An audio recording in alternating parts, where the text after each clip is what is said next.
Students, good morning. ચાલો આજે આપણે જોવાના છે નીડ ફોર એન્ટરપ્રેન્યોરશિપ. બરાબર, લાસ્ટ લેક્ચરમાં આપણે એનો સ્કોપ જોયો, બરાબર છે, એનું ઇમ્પોર્ટન્સ જોયું કે શું હોઈ શકે એન્ટરપ્રેન્યોરશિપ જે છે, બરાબર, એ શું હોઈ શકે, એના કેરેક્ટરિસ્ટિક્સ, એક એન્ટરપ્રેન્યોર છે એના કેરેક્ટરિસ્ટિક્સ શું હોઈ શકે, બરાબર. એના માટે એક સ્ટ્રક્ચર બી તમને બતાવ્યું કે આ સિક્વન્સમાં યાદ રાખજો, બરાબર.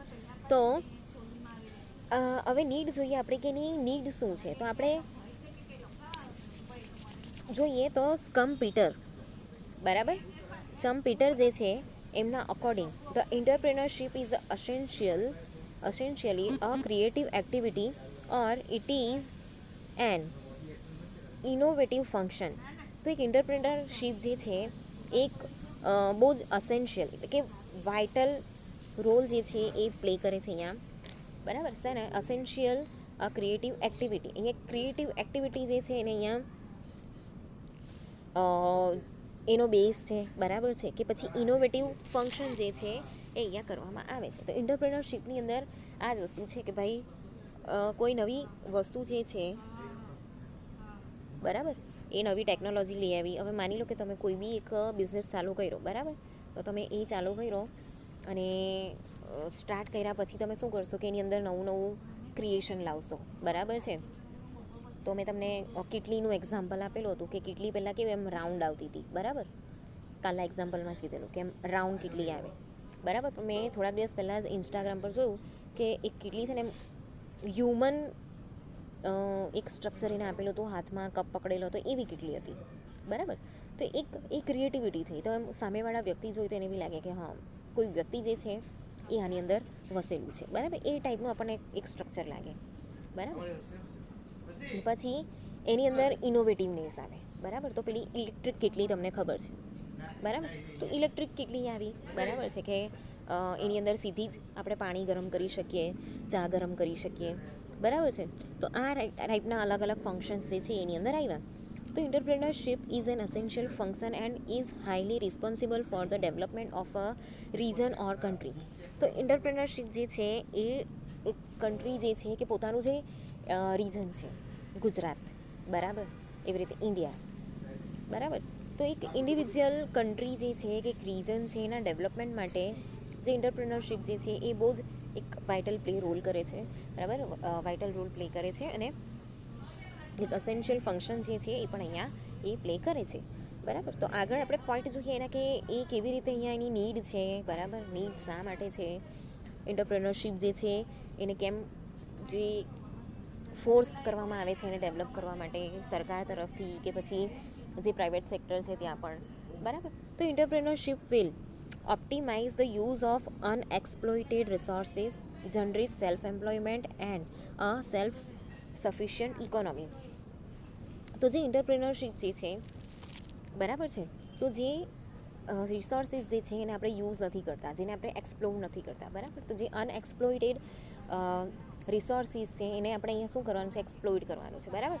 એને અહીંયા આપણે શું કરવાનું છે, એનો યુઝ કરવાનું છે, એને એક્સપ્લોર કરવાનું છે, ઓકે. પછી એનાથી શું થશે કે મેં તમને આગળ વાત કરેલી એ પ્રમાણે કે આપણી પાસે આપણું જે પોપ્યુલેશન છે ને એ પ્રમાણે આપણી પાસે એટલા બધા બી રિસોર્સિસ નથી કે આપણે જોબ જનરેટ કરી શકીએ બધા માટે, બરાબર. ગવર્મેન્ટ એટલી બી પોપ્યુલેશન બહુ બધું હોવાને લીધે ગવર્મેન્ટ બી એટલી સક્ષમ નથી, એની બી કેટલીક લિમિટેશન હોય, બરાબર છે. જે ફેક્ટરી કંપની છે એની બી કેટલીક લિમિટેશન્સ હોય, બરાબર. તો એની પાસે બી એટલા રિસોર્સિસ નથી કે બધા માટે જોબ જનરેટ કરી શકે, કે બધાને જોબ મળી રહે, બરાબર, બધા જોબફુલ હોય. તો જ્યારે કોઈ વ્યક્તિ જોબલેસ હોય, એને મળતું નહીં હોય, બરાબર, તો એ જ્યારે એન્ટરપ્રેન્યોરશિપની અંદર એ ઝંપલાવે છે, બરાબર. એઝ અ એન્ટરપ્રેન્યોર એ કોઈ વસ્તુનું સ્ટાર્ટઅપ કરે છે, તો શું થશે, એ પોતાના માટે કમાણી સ્ટાર્ટ કરશે, બરાબર. એની સાથે સાથે બીજાની બી જોબ જનરેટ એ કરી આપશે. એટલે અહીંયા શું થશે કે સેલ્ફ એમ્પ્લોયમેન્ટ તો એ જનરેટ કરશે, સાથે સાથે બીજી બધી જોબ પણ જનરેટ કરશે. બહુ બધું 2 જણા માટે તો જનરેટ કરે. એક નાની દુકાન ખોલી, હવે એને ત્યાં 2 વ્યક્તિની હેલ્પની જરૂર છે. હવે 10-10 હજારના પગાર પર એ લોકોને રાખી લીધા, કે 8-8 હજારના પગાર પર એ લોકોને રાખી લીધા, બરાબર. તો કોઈ 2 વ્યક્તિ માટે તો એટલીસ્ટ એને જોબ જનરેટ કરીને, બરાબર. એના પછી છે કે સેલ્ફ સફિશિયન્ટ ઇકોનોમી, ઓકે.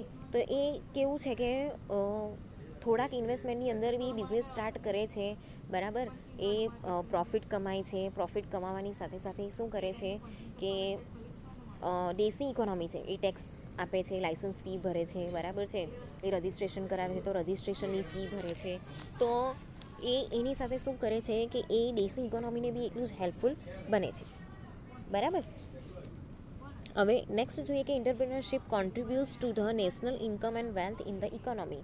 હવે જે એન્ટરપ્રિન્યોરશિપ જે છે, બરાબર, એ નેશનલ ઇન્કમ જે છે એની અંદર બહુ બધી વસ્તુ જે છે એ પ્રોવાઈડ કરે છે, બરાબર, અને એની સાથે સાથે દેશને પણ એક વેલ્થ જે છે એ પ્રોવાઈડ કરે છે, બરાબર. કેમ કે જેમ એન્ટરપ્રિન્યોરશિપ અહીંયા આપણે ઊભી કરીએ ને તેમ શું થાય છે કે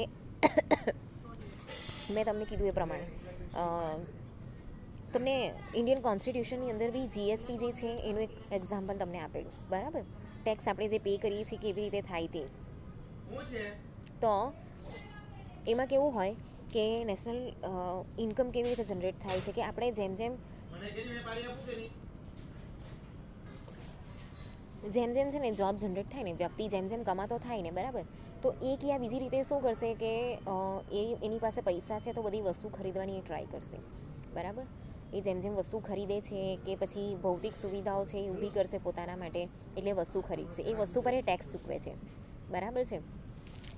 પછી બીજી વસ્તુ કે એન્ટરપ્રિન્યોરશિપની અંદર એ જે પણ પ્રોડક્શન કરે છે એનું એ જે પણ કમાય છે ને એમાંથી પણ એ શું કરે છે, દેશને ટેક્સ ચૂકવે છે, બરાબર છે.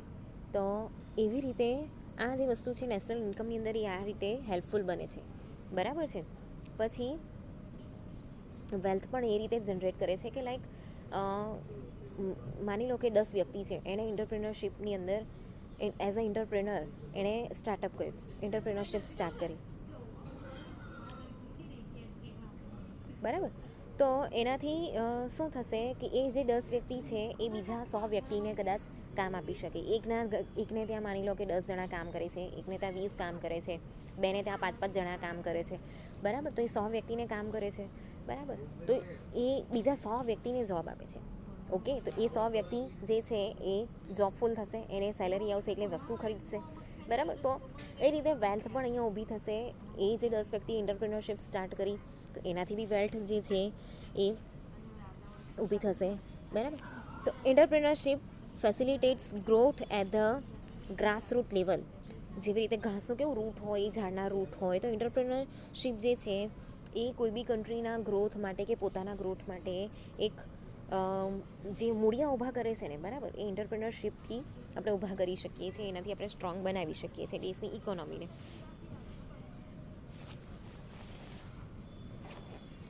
ઓકે. એના પછી આપણે જોઈએ કે industrial development in any region is the outcome of purposeful human activity and entrepreneurial trust.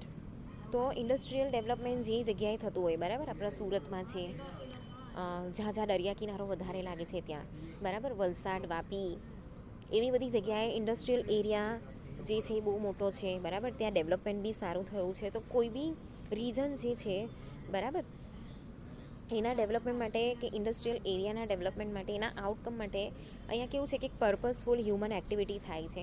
હવે ઇન્ડસ્ટ્રીયલ એરિયા હોય તો ત્યાં ઓફકોર્સ બહુ બધી જોબ જનરેટ થતી હોય, તો ત્યાં કેવું હોય છે કે લોકો આવવા માટે પ્રેરાય છે, મોટિવેટ થાય છે, બરાબર, કે ચાલો અહીંયા જોબ મળે છે તો આપણે ત્યાં અપ્લાય કરીએ, બરાબર. ત્યાં નજીકમાં રેસિડન્સી પણ શોધી લે. હવે બહુ દૂર દૂરથી આપણે ત્યાં બી બધા કામ કરવા આવે છે, યુપી, બિહારથી ને બધે, બરાબર. તો હ્યુમન એક્ટિવિટી જે છે એક જનરેટ થાય છે, બરાબર, જોબ મળે છે બધાને. તો એનાથી શું થાય છે કે એન્ટરપ્રિન્યોરલ ટ્રસ્ટ જે છે એ પણ અહીંયા ઊભું થાય છે કે ઇન્ડસ્ટ્રીયલ એરિયા જે છે એનું ડેવલપમેન્ટ અહીંયા સ્ટ્રોંગ હોવું જોઈએ, બરાબર. તો આપણા સુરતમાં બી બહુ મોટો ઇન્ડસ્ટ્રીયલ એરિયા છે. એના પછી નેક્સ્ટ છે કે entrepreneurship enables the society to generate productive human resource, mobilize and sustain the same in subsequent process of development. તો જે એન્ટરપ્રિન્યોરશિપ છે, બરાબર, એ સોસાયટીની અંદર શું જનરેટ કરે છે તો પ્રોડક્ટિવ હ્યુમન રિસોર્સિસ. જે હ્યુમન રિસોર્સિસ છે એને પ્રોડક્ટિવ બનાવે છે, જોબ આપીને. એ લોકોનું જે માઇન્ડ છે એનું યુઝ કરે છે, એ લોકોની જે ક્રિએટિવિટી છે એનું યુઝ કરે છે, એ લોકોનું જે ઇનોવેશનનેસ છે એનું યુઝ કરે છે, બરાબર. પછી એને મોબિલાઇઝ કરે છે, બરાબર. પછી એને sustain the same in subsequent process of development. તો ડેવલપમેન્ટની એક આખી ચેન ઊભી થાય છે, બરાબર. એ ખાલી એક ચેનમાં નહીં પણ એક લાઇનમાં પણ ડેવલપમેન્ટ કરવા માટે એ સક્ષમ બને છે, બરાબર. Entrepreneurship helps eradicate backwardness and eliminate regional imbalance. તો જે એન્ટરપ્રિનરશિપ જે છે એ શું કરશે કે આપણે સ્ટાર્ટઅપ કરીશું, એની અંદર આપણે નવી ટેકનોલોજીનો યુઝ કરવાના છે, બરાબર. તો જે બેકવર્ડનેસ છે, બરાબર, જે જૂની માન્યતાઓ છે કે જે જૂની સિસ્ટમ છે ધીમે ધીમે એલિમિનેટ થતી જશે, બરાબર છે. અને નવી સિસ્ટમ જે છે આપણે અપનાવીશું, એના લીધે લોકોની વિચારસરણી પણ બદલાશે અને જે રિજનલ ઇમ્બેલેન્સ છે એ પણ ધીમે ધીમે જળવાશે, બરાબર છે. લોકો ટેકનોલોજી તરફ વળશે. તો એવી રીતે એ લોકોનું ટેકનિકલ ડેવલપમેન્ટ બી અહીંયા થાય છે. ઓકે, એજ્યુકેશન લેવા માટે એ લોકો મોટિવેટ થશે, બરાબર. એટલે એજ્યુકેશન જે છે એને મોટિવેશન મળશે, બરાબર છે. ટેકનોલોજીને તો મોટિવેશન મળવાનું જ છે, બરાબર. જોબ જનરેટ થવાની જ છે. એનાથી શું થશે કે લોકોને પૈસા મળે તો એ લોકો શું કરશે કે વધારે સારી રીતે કામ કરશે અને પોતાની જે સોશિયલ લાઈફ છે કે ફેમિલી લાઈફ છે એને વધારે સારી રીતે બધી વસ્તુ જે છે એ પ્રોવાઈડ કરશે, બરાબર. એના પછી છે કે entrepreneurship helps utilise natural resources and better channelise human potential. તો અહીંયા કેવું છે કે જેટલા બી નેચરલ રિસોર્સિસ છે, હ્યુમન રિસોર્સિસની સાથે સાથે જેટલા બી નેચરલ રિસોર્સિસ છે, બરાબર, એને યુટિલાઇઝ એ કરે છે. Not only does entrepreneurship provide self employment, it is also one of the biggest employment provider in developing countries, બરાબર. મેં તમને એકની જગ્યા પર 10ના એક્ઝામ્પલ આપ્યા. એમાં તો ઇન રિયલ બહુ બધા એન્ટરપ્રિનર આપણે ત્યાં છે, બરાબર.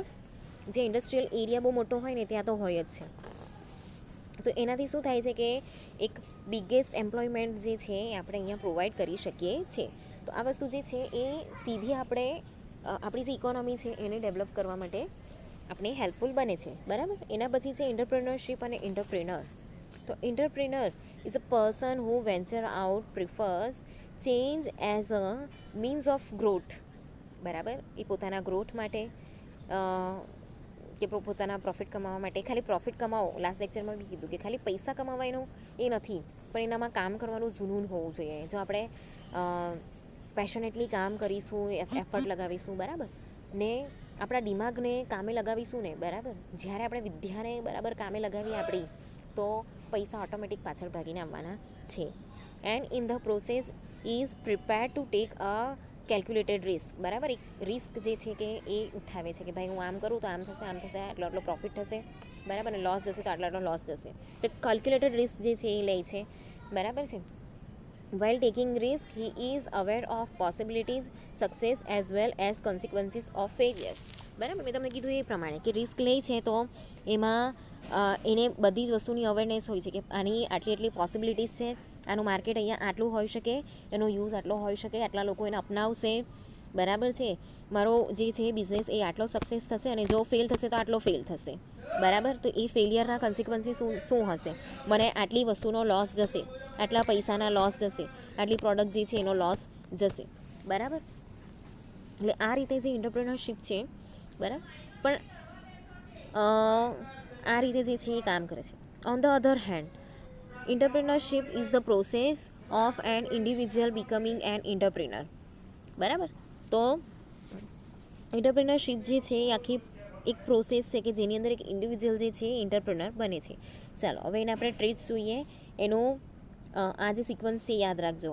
IRMATA, innovation, risk taking, managerial skill, achievement, બરાબર, ટેનાસિટી અને એલર્ટ ટુ ન્યૂ ઓપોર્ચ્યુનિટી.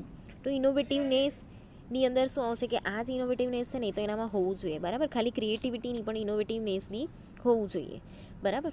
તો એક ઇનોવેટિવ વેની અંદર એ કોઈ વસ્તુ જે છે એ એના પર કામ કરે, બરાબર છે, એના પર એ સર્ચ કરે અને નવી વસ્તુ જે છે એ ઇન્ટ્રોડ્યુસ કરે પોતાના દેશ માટે કે પોતાના જે લોકો છે એ લોકોને, બરાબર.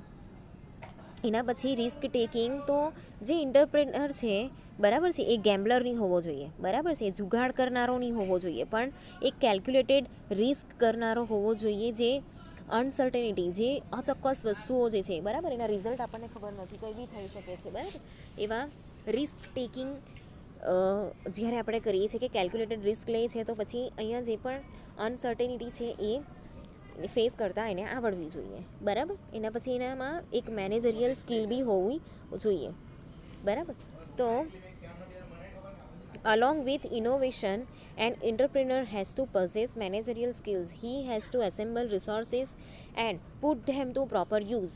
તો એક મેનેજરિયલ સ્કિલ એનામાં હોવું જોઈએ કે મેં આ વસ્તુ કરું છું તો મારે અહીંયાથી મેનેજ કરવાનું છે, મારે આ જમીન ખરીદવાની છે, આ જમીન પર હું આટલી જમીનમાં હું આટલી વસ્તુ ઊભું કરી શકું છું, હું આટલાનું મશીન લેવા તો મને આટલું કામ લાગશે, પણ હું આટલાનું મશીન લેવા એનાથી વધારે પૈસાનું, તેની અંદર આટલા ફીચર છે તો મને વધારે કામ લાગશે, તો મારે એ મશીન લેવું જોઈએ, બરાબર. તો એવી મેનેજરિયલ સ્કિલ પણ હોવી જોઈએ એનામાં.